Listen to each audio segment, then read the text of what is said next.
And here we go. Welcome to everybody's favorite web mage, episode number 13. I'm Nothing Way, aka Spencer.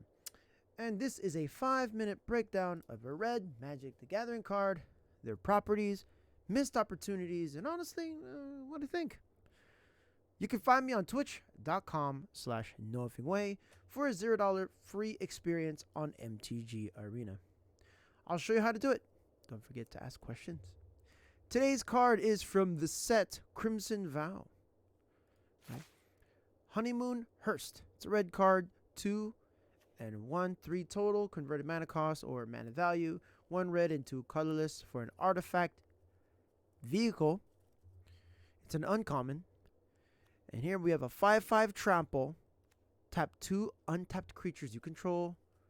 Honeymoon Hearse becomes an artifact creature until end of turn. Cool. Let's look at this easily, right? Easily. 3 mana for a 5/5. Okay? That's pretty good value. Okay? 3 mana for a 5/5 that has a type of evasion. Okay? It is 3 mana for a 5/5 artifact. I mean, it doesn't do anything. It's a car. Right? But tapped 2 untapped creatures you control, it almost feels kind of unbearable when you have, a little bit later in the a little earlier in the game when you need your little dorks to be attacking. I can see how this card can come out on turn 3 and it matter more. This would be really cool on the blocks. 5/5 after a sweeper would be cool if you went untap guy bash for 5.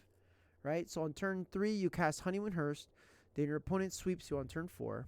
Right? Then you untap, you play 2 guys. Then you bash with Honeymoon Hearse.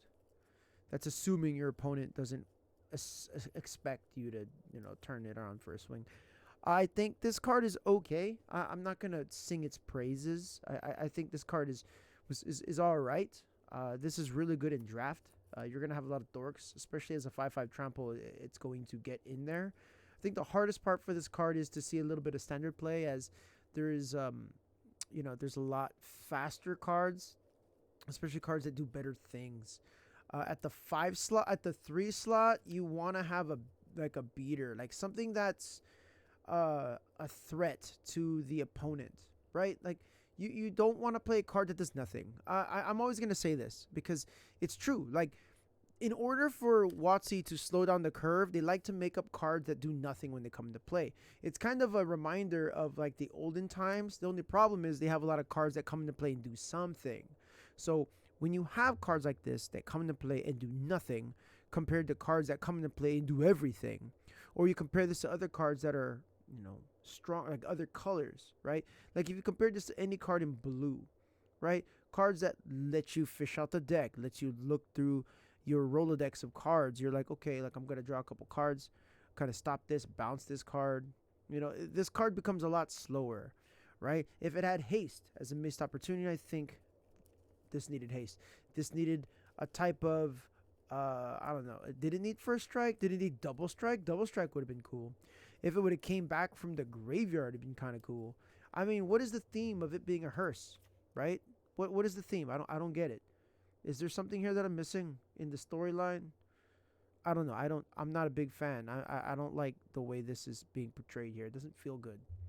I think that if it had like, if it deals damage, right? Like what is this card even doing?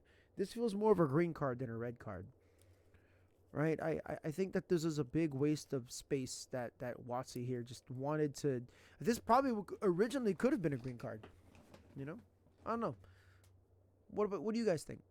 Right? Do you think that this is better off a green card than a red card? If this was a red card, it probably would have had haste or first strike or double strike. Double strike would have been sick. Okay, I would have totally voted for this card if it was 3 mana for a 5/5 double strike. It would have been awesome. But hey, I think I give this card a rank of a D. I'm not gonna see it in a lot of standard play. It doesn't feel right. In a draft, it could probably see the light of day. All right. Thank you for your time. Tell me, what do you think? Do you agree with me? Do you disagree with me? What am I missing that you see? Let me know with a comment or a message either on YouTube, Instagram, or on the podcast. You can also hit me up on Noah Fingway, on the Twitch stream, right? Twitch.com/Noah Fingway. All right. Lastly, what card should I review next? Let me know. Peace.